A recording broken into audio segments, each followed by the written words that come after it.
What is going on, world? What's up, YouTube? It's Zero here. Today I'm bringing you guys a brand new StarCraft 2 video. This one is between two players on the WCS Pro circuit, and this game and series in particular was played at the IEM in Katowice.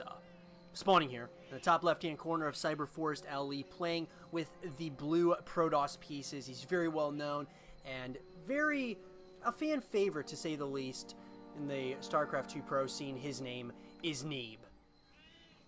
And his opponent spawning in the cross position, playing with the red Zerg pieces. Not as well known as his opponent, but a force to be reckoned with nonetheless with the Zerg pieces. His name is Ragnarok.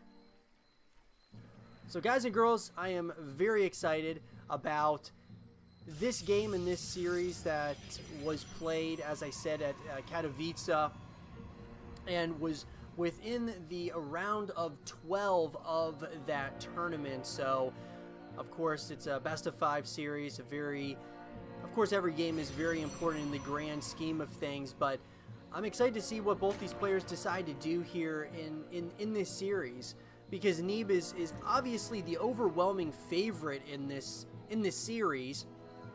So what's Ragnarok going to do to maybe throw Neeb off his game just a little bit, which would obviously, you know, if you could steal a game here or there against Neeb, who's one of the best Protoss players out there, that it would be a massive ordeal for Ragnarok. Neeb, though, trying to move on to the next round, which of course would be the round of 8, and that, you know, of course, is also known as the quarterfinals. So, you know, Neeb is no stranger to being in this current position. He is very, you know, kind of been accustomed to making it relatively far in tournaments. He's had, you know, some off, you know, years that haven't been as good, but at the same time, Neeb, you never can count this guy out of a tournament. So without further ado, guys, let's talk about what each player is deciding to do here in the early stages of the game. It looks like Ragnarok went ahead and got, he's on his 3 bases. He got his 3rd base first, simply because Neeb was trying to be a little bit of a nuisance in that natural expansion, or natural area, whereas Ragnarok's going to go ahead and get that spawning pool up. He's getting the metabolic boost upgrade right now. And on the opposite side of the map, it does look like Neeb is going to go ahead and go into a standard build as well. He went for, of course, the gateway into that cybernetics core, and then of course the natural nexus. So he's going to try to get somewhat of a booming economy here. He is going to have that Twilight Council out, going for a couple, you know, trying to get fully saturated on a couple of bases. We are going to see Ragnarok, beautiful scout here with that Overlord, seeing exactly what is going on. Now the follow-up here is the robotics facility, which very well is probably going to get scouted as well. So Ragnarok's got that, you know, he's got that vision from the sky, which is definitely going to help him. But there are a couple of adepts that have made their way across the map. It looks like some of these Zerglings are going to try to get the surround here. Looks like one of those adepts will go down. The other one will shade away, though, for the time being. Little moves like that, though, can throw a player off relatively easily. Looks like Ragnarok is going to go back into his drone production, trying to get fully saturated on 3 bases. He's going to be moving into the lair, so he's going to go ahead and get those higher tier lair-based units here shortly as that lair is morphing in. Does have some queens out on the playing field as well for that creep spread, as well as that stellar defense. We are going to see some Zerglings that are moving across the map. We're going to see Warp Gate being going to be completed with being researched in less than 10 seconds for Neeb. There's going to be a Stalker that is out on the map. War Prism is coming in as well. Ragnarok's got this Overlord in a beautiful position, so he can get that, you know, that vision that he definitely wants, because it's all about vision when it really comes down to it. We're going to see a Roach Warren being followed up here for Ragnarok. But on the opposite side of the map, there's a lot of action going on here. We are going to see the Dark Shrine coming in. We're going to see more and more gateways being added on, 3 in total. And then we're going to see, the big thing, though, is that Dark Shrine. So should be interesting to see what Neeb is going to decide to do here relatively soon, it seems. It looks like he's probably going to be going for somewhat of some aggression with that War Prism. He is going to have, that War Prism is going to start up a couple of Archons, so 4 Dark Templar, morphing in those Archons. Then he's going to probably fly those those Archons into that main base, try to do a little bit of some damage. So we're going to see what kind of damage he is able to do here, because there's going to be, of course, a little bit of some defense here. Roaches as well as some queens. Looks like Neeb is going to fly out of there. Now that Ragnarok does know somewhat as to what is going on, these Archons are going to try to most likely get a couple of kills here, though.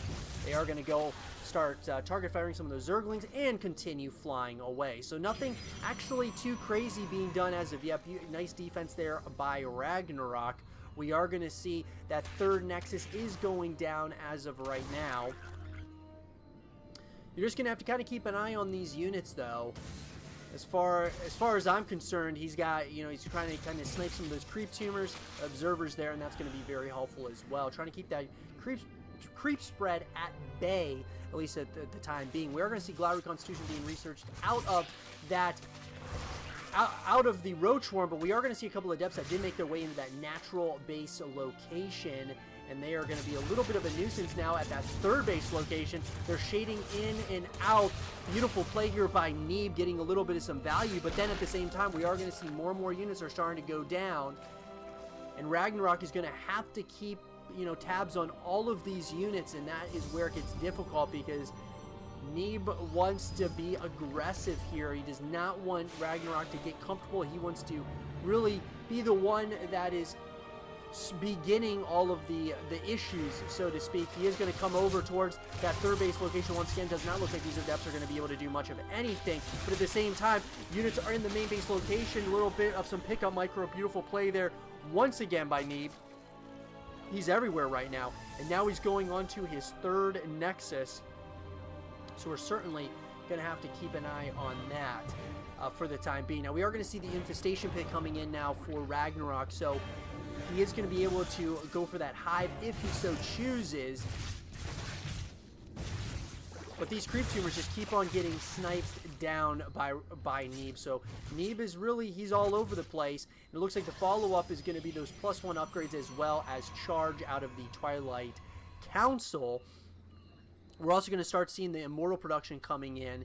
And so I wonder if Neeb is planning on continuing that aggression. He does not want to allow Ragnarok really even an inch, and he wants to be the one kind of dictating the pace of this game, which is extremely important in the grand scheme of things. We're going to see those queens did go ahead and transfuse the Overseer, but now comes the main bulk of the army of Neeb. He's starting to move out, and I'm wondering if there's going to be enough here for Ragnarok to really hold on against this push that is coming inevitably of some Archons, Immortals, Zealots, and Sentries. Got a couple of Stalkers, and they are going to start moving across the map. They have really started forcing that creep spread backwards, and it looks like this death ball of units that's starting to move out. We are going to see the Swarm Hosts that are going to be coming out, and those are going to be the tech of choice. But we are going to start seeing some of these units are going to begin the engagement. The Swarm Host going to caught out here. We are going to see some very nice force fields there by Neeb, and I wonder if there's going to be enough here as Ragnarok is being pushed back on both angles, whether that's in the natural base location or the third hatchery. Here comes Neeb. He is starting to really force the issue here against Ragnarok as he wants to take a quick 1-0 lead over his opponent. We are going to see Ragnarok, who is still ahead of the supply, but it looks like that is starting to change as another massive warp, and is going to be coming in. A lot of Zealots are going to be going after those Swarm Hosts. The Swarm Hosts are kind of caught off guard here in a very, very interesting position as the Swarm Hosts now have to release a lot of those, of course, the Locusts out onto the map, and it looks like just like that, Neeb is going to be able to do as much damage as possible as another Warpin is going to come in. Ragnarok is holding on okay, but it looks like Neeb is really starting to do a lot of damage in that main base location. GG is called, and Neeb takes a 1-0 lead over his opponent. I hope you guys did enjoy this game between Neeb and Ragnarok, and if you guys did, leave a thumbs up, subscribe for new, stay positive, and I'll see you guys all in game number 2.